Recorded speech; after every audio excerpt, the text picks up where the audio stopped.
Hello everyone, my name है श्रीवास्तव। मैं सुनील। तो आज हम न्यू टॉपिक स्टार्ट करने जा रहे हैं, menstrual cycle. Menstrual what is menstrual cycle? Menstrual cycle is a natural process. ठीक है, मेंस्ट्रुअल साइकिल का is a natural process and control by the hormonal changes and body prepare for potential pregnancy. ठीक है, तो सबसे पहले हम देखेंगे menarche. Menarche in the start of the menstrual cycle. जो प्यूबर्टी एज में जो सबसे पहले जो मेंस्ट्रुअल साइकिल आती है उसे हम क्या करते हैं? मिनाज करते हैं। ठीक है, एंड सेकंड टर्म्स क्या है? मेनोपॉज। मेनोपॉज क्या होता है? End of the menstrual cycle. जब मेंस्ट्रुअल साइकिल जब एंड होता है उसको हम क्या करते हैं? मेनोपॉज। जो उस टाइम 45 टू 50 एज के एज में आपका मेंस्ट्रुअल साइकिल एंड होता है, उसको हम क्या कहते हैं? मेनोपॉज कहते हैं। ठीक है, दो साइकिल होता है, एक होता है आपका मेंस्ट्रुएशन साइकिल होता है एंड जो दूसरा साइकिल होता है उसको हम क्या करते हैं? एस्ट्रल साइकिल कहते हैं। ठीक है, अब पहले देखेंगे क्या मेंस्ट्रुअल साइकिल। मेंस्ट्रुअल साइकिल में क्या होता है? Run run only in primate. ठीक है, प्राइमेट में क्या होता है? ह्यूमन आता है, मंकी आता है, एप्स होता है। इनमें क्या होता है? मेंस्ट्रुअल साइकिल होती है जो 28 टू 29 डेज के इंटरवल पे आती है।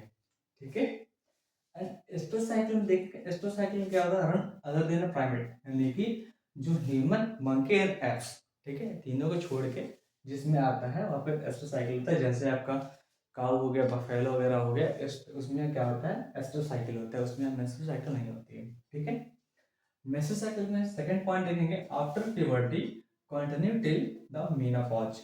यानी कि प्यूबर्टी एज में जो आपका मेंस्ट्रुअल साइकिल स्टार्ट होता है and end of the menstrual cycle menopause तक आपको जो कंटिन्यू 28 टू 29 डेज के इंटरवल पे होता रहता है, जो क्या कहते हैं? मेंस्ट्रुअल साइकिल कहते हैं। ठीक है, प्यूबर्टी एज से लेके आपका 50 की एज तक आपका कंटिन्यू साइकिल 28 टू 29 डेज के इंटरवल पे रेगुलर बेसिस पे आपका साइकिल चलता रहता है। ठीक है, एस्ट्रो साइकिल में देखें second point, run only the breeding reason. आपका एस्ट्रो साइकिल ब्रीडिंग टाइम पे ही एक साइकिल आती है, उस समय पे साइकिल करते हैं। ठीक है, सिर्फ ब्रीडिंग रीजन पे आती है। ठीक है, आपका मेंस्ट्रुअल साइकिल में ब्लीडिंग होती है। ठीक है, आपका जो फेज होती है ना 28 टू 29 डेज के इंटरवल पे, जो 3 टू 5 डेज की होती है, उसमें जो ब्लीडिंग होती है, ठीक है, उसमें साइकिल होता है। और एस्ट्रो साइकिल में आपका ब्लीडिंग नहीं होती है। ठीक है, तो हम अब देखते हैं इस डायग्राम को, तो समझते हैं पूरे मेंस्ट्रुअल साइकिल को। ठीक है, सबसे पहले देखते हैं मेंस्ट्रुएशन। मेंस्ट्रुएशन में क्या होता है? जो आपका मेंस्ट्रुअल साइकिल स्टार्ट होती है ना 28 टू 29 डेज के इंटरवल पे, आपको लास्ट 3 टू 5 डेज का होता है। ठीक है, 3 टू 5 डेज में मेंस्ट्रुएशन होती है।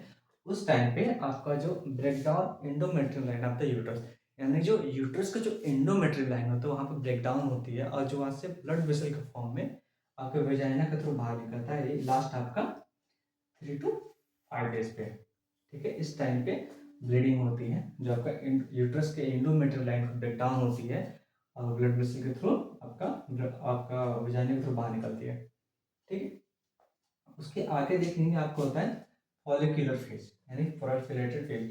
फॉलिकुलर फेज में देखेंगे, फॉलिकुलर फेज में क्या होता है? आपका जो हार्मोन होती है, यानी कि आपका follicular stimulated hormone and luteal hormone, ठीक है, एंड एस्ट्रोजन, ये तीनों क्या होता है फॉलिकुलर फेज में? इसका जो ग्राफ होता है ऊपर की तरफ निकलते रहते हैं। एफएसएच एंड एलएच आपका गोनाडोट्रोपिन हार्मोन में आती है। ठीक है, ये आपका क्या होता है? इंक्रीज, यानी कि इसका जो ग्राफ होता है बढ़ता जाता है इस टाइम पे।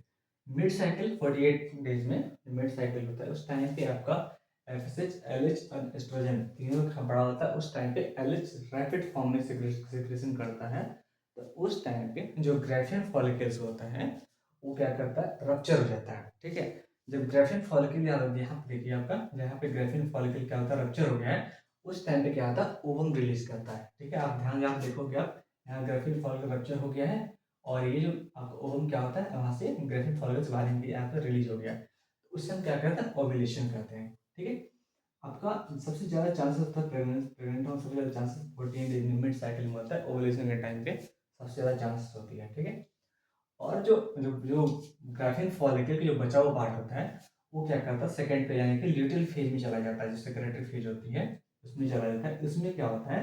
ल्यूटियल फेज में आपके एफएसएच यानी कि follicular stimulated hormone and LH यानी ल्यूटियल हार्मोन एंड एस्ट्रोजन क्या होता है? डिक्रीज हो जाती है। ठीक है, ल्यूटियल फेज में जो प्रोजेस्टेरॉन जो हार्मोन होता है वो क्या होता है? इंक्रीज हो जाता है, ऊपर की तरफ इसका ग्राफ हाई हो जाती है। उस टाइम पे क्या होता है? एंडोमेट्रियल लाइन ऑफ यूट्रस, यानी यूट्रस का जो एंडोमेट्रियल लाइन होता है, जो ब्रेक डाउन हुई रहती है आपका फॉलिकुलर फेज जो मेंस्ट्रुअल टाइम पे, ठीक है, वो क्या करता है, मेंटेन होने लगती है आपका ल्यूटिल फेज में, ठीक है।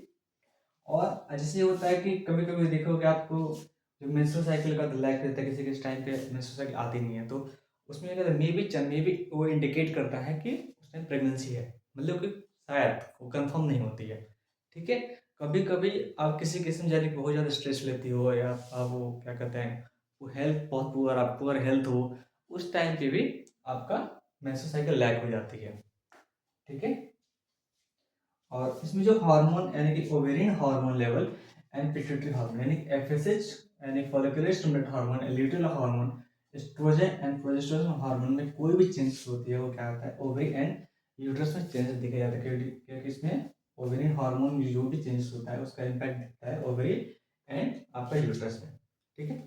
तो ये आपका पूरा हो गया मेसोसाइकिल। और ये जो डायग्राम होता है सबसे ज़्यादा इंपॉर्टेंट होता है, आपका एग्जाम में भी पूछा जाता है, ठीक है। इसमें क्या होता है, कभी इसको घटा एस्ट्रोजन हटा देगा, ठीक है, ये एफएसएस हटा देगा, यहाँ पे लिख देगा ए है, और यहाँ पे जो बी है, ठीक है, हटा देगा, फिर ऑप्शन पूछेगा, फिर ए की जब क्या होता है, तो ये आपको जो पॉइंट होता है ये पता होना चाहिए कि ये वाला ग्राफ किस चीज़ का है और ये वाला ग्राफ किसका बन के जा रहा है, ये पूरा आपको पता होना चाहिए, ठीक है।